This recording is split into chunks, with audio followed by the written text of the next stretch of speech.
वज़ीर दिफा ख्वाजा आसिफ ने कहा है कि बानी पीटीआई के खिलाफ शवाहिद मिलिट्री ट्रायल की तरफ जा रहे हैं। दिन ब दिन ये चीज़ वाज़े होती जा रही है कि इनका ट्रायल वहाँ पर होगा। फैज़ हमीद की ख्वाहिश होगी कि सारा मलबा बानी पीटीआई पर डाला जाए। नौमी वाक़यात की मनसूबाबंदी कहीं से हुई थी, ये लाजमी तौर पर बानी पीटीआई की हिदायत थी।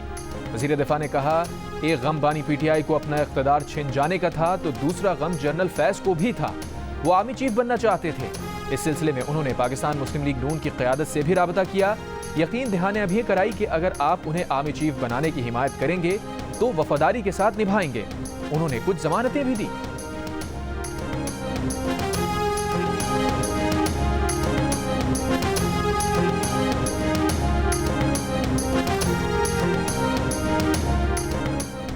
बानी पीटीआई ने उन्हीं नैब तरमीम के तहत 190 मिलियन पाउंड केस में रिलीफ मांग लिया। कई माह नैब तरमीम के खिलाफ मुकदमा लड़ा, तरमीम जायज करार पाते ही उसके तहत रिलीफ मांग लिया। अडियाला जेल में रेफरेंस की समाअत के दौरान बानी पीटीआई के वकील ने बरियत की दरखास्त पेश कर दी। दरखास्त में कहा गया कि नैब तरमीम केस के फैसले के बाद 190 मिलियन पाउंड का केस बनता ही नहीं। नैब तरमीम में काबीना के तमाम फैसलों को तहफ़्फ़ुज़ हासिल है। नैब तरमीम की रोशनी में दरखास्त गुजार के लिए सजा का कोई इम्कान नहीं। रेफरेंस की कार्रवाई एक दिन के लिए भी जारी रखना कानूनी अमल का गलत इस्तेमाल है। नैब प्रोसिक्यूटर ने सवाल उठाया कि देखना है नैब तरमीम के एहतसाब अदालत का इस केस में दायरा इख्तियार बनता है या नहीं। नैब प्रोसिक्यूटर ने कहा, अगर अदालत का इस केस में दायरा इख्तियार है तो फिर बरियत की दरखास्त सुनी जा सकती है। एहतसाब अदालत ने बानी पीटीआई की दरखास्त बरियत पर समाअत 10 सितंबर तक मुलतवी कर दी। बानी पीटीआई ने पीडीएम हुकूमत की नैब तरमीम को खिलाफ आइन करार देते हुए सुप्रीम कोर्ट में चैलेंज किया था।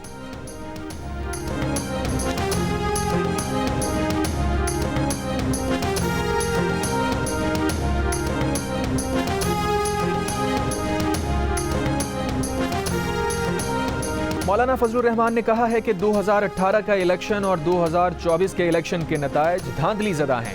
अब अहमियत इस अवामी असम्बली की है, यहाँ से कवानीन पास होंगे। लाहौर में मीनार पाकिस्तान पर गोल्डन जुबली खत्म नबूवत कॉन्फ्रेंस से खिताब। कहा, बलूचिस्तान और खैबर पख्तूनख्वा में हुकूमत की रिट खत्म हो चुकी। अमन नहीं दे सकते तो टैक्स किस बात का लिया जा रहा है।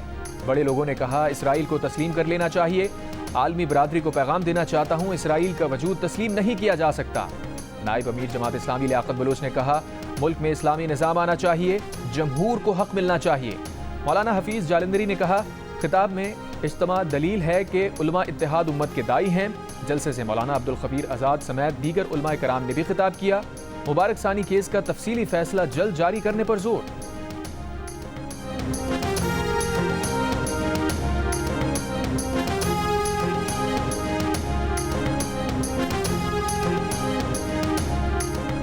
वज़ीर आज़म शहबाज शरीफ ने कहा है कि तहफ़्फ़ुज़ ख़त्म नबूवत पार्लियामेंट की मुत्तफ़िक़ा करारदाद की मंजूरी को 50 साल हो गए। 7 सितंबर 1974 को पाकिस्तान की पार्लियामेंट ने तहफ़्फ़ुज़ नामूस रिसालत का हक़ अदा किया। किरदार अदा करने वाले अरकान पार्लिमान, उलमाए कराम, मशाइख़, इस्लामी स्कॉलर्स को ख़िराज अक़ीदत पेश करता हूँ। अक़ीदा ख़त्म नबूवत हमारा ईमान और जान है, जिस पर सब कुछ कुर्बान है। इस्लामाबाद के इलाके संजानी में तहरीक इंसाफ आज जलसा करेगी। पार्टी चेयरमैन बैरिस्टर गौहर का कहना है, जलसे से पहले जलसा शुरू हो चुका, उनके इत्तेहादी भी जलसे में शरीक होंगे। अली मोहम्मद खान ने कहा, जलसे में रुकावटें डाली जा रही हैं। सदर तहरीक इंसाफ सिंध हलीम आदिल शेख ने दावा किया है कि पीटीआई के काफिले को काजी अहमद के पास रोक लिया गया है।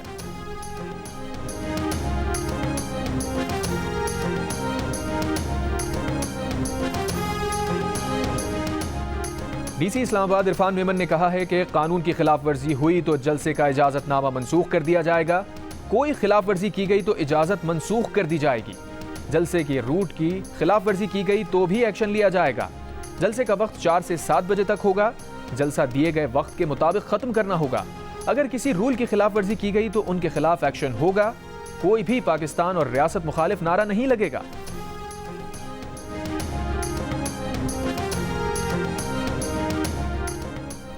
इस्लामाबाद में तहरीक इंसाफ का जलसा। संजानी के मकाम पर कंटेनर रखकर जीटी रोड को दोनों अतराफ से ट्रैफिक के लिए बंद कर दिया गया। मोटरवे 26 नंबर चुंगी पर इस्लामाबाद के दाखिली रास्ते बंद कर दिए गए। एक्सप्रेसवे खन्ना पुल के मकाम पर कंटेनर लगा दिए गए। मरी रोड को फैजाबाद के मकाम पर कंटेनर लगाकर बंद कर दिया गया। रवा टी चौक से रावलपिंडी आने वाले रास्तों को कंटेनर लगाकर बंद कर दिया गया। फैजाबाद इंटरचेंज मुकम्मल तौर पर सील। खैबर पख्तूनख्वा और पंजाब के बॉर्डर अटक खुर्द पुलिस चेक पोस्ट पर कंटेनर्स पहुंचा दिए गए।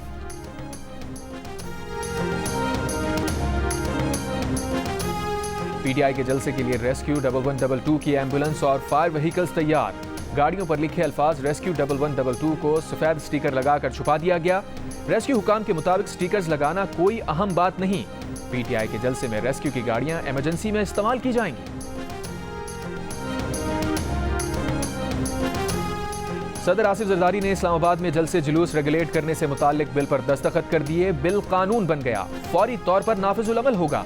कानून को पुरअमन इज्तिमा और अमनो अमा का नाम दिया गया है। गजा में इजरायली फौज की कार्रवाई में हमास के 2 कमांडर शहीद। इजरायली फौज का जनूबी लेबनान में फायर ब्रिगेड्स के अमले पर ड्रोन हमला। लेबनानी फायर ब्रिगेड के 2 एहलकार शहीद, 3 शदीद जख्मी। लेबनान से हिजबुल्लाह के शुमाली इसराइल में 2 ड्रोन हमले।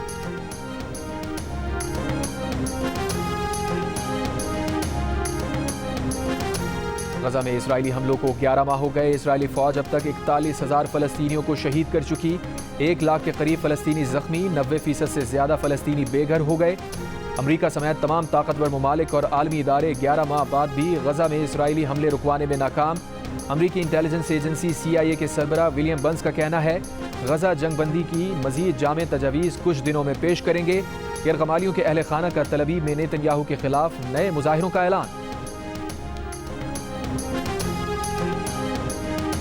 गजा में इजरायली जारियत के खिलाफ बरतानिया में बड़ा मुजाहिरा। इजरायली हमलों के 11 माह मुकम्मल होने पर लंदन में हजारों अफराद का फलस्तीनियों से इजहार यकजहती।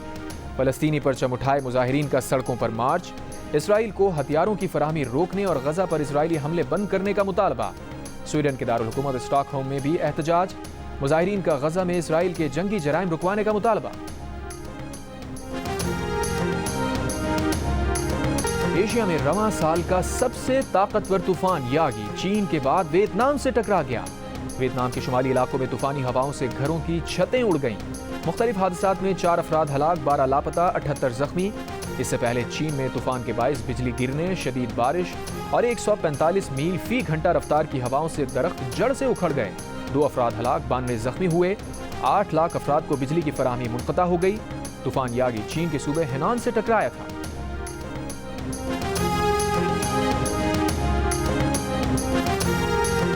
चेयरमैन PCB मोहसिन नकवी का कहना है, चैंपियंस ट्रॉफी पाकिस्तान में ही होगी। जय शाह के ICC चेयरमैन बनने पर कोई परेशानी नहीं। जय शाह समेत तमाम बोर्ड से राबते में हैं। मनसूबाबंदी कर ली है, तमाम टीम्स आएंगी।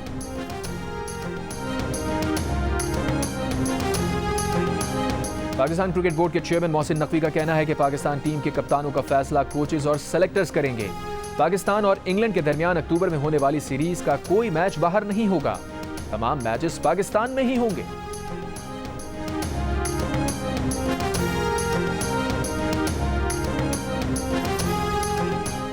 शाहीन आफरीदी, हारिस रऊफ, इमामुल हक, अब्बास आफरीदी, उस्मान खान और दीगर क्रिकेटर्स के फैसलाबाद हाई परफॉर्मेंस सेंटर में फिटनेस टेस्ट। बाबर आजम, शान मसूद और दीगर क्रिकेटर्स के टेस्ट 9 सितंबर को होंगे। कौमी क्रिकेटर्स चैंपियंस वनडे कप के सिलसिले में फैसलाबाद में मौजूद हैं।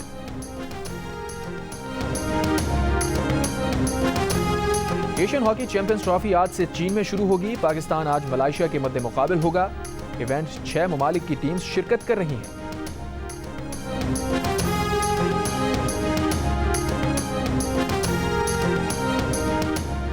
पैरालंपिक्स के डिस्क थ्रो इवेंट में ब्रॉन्ज मेडल जीतने वाले हैदर अली का कहना है कि पूरी दुनिया में ओलंपिक्स की तरह पैरालंपिक्स को भी बड़ा इवेंट समझा जाता है। उनकी उम्मीद, ख्वाहिश और गुजारिश है कि उनसे भी वैसा ही ताउन किया जाए जैसा अरशद नदीम के साथ किया गया था। जब खिलाड़ियों के साथ ताउन किया जाता है तो इससे नए आने वालों को भी हौसला मिलता है। वज़ीर आला पंजाब मरियम नवाज की पैरालंपिक्स में कांसी का तमगा जीतने पर हैदर अली को शाबाश, आला कारकर्दगी दिखाने पर मुबारकबाद दी।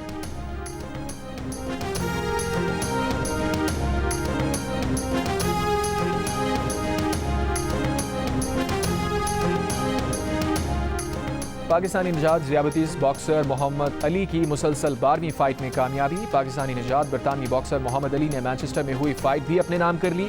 ज़ियाबतीस में मुब्तला पाकिस्तानी निजात बॉक्सर ने सख्त मुकाबले के बाद पॉइंट्स की बुनियाद पर जीत अपने नाम की।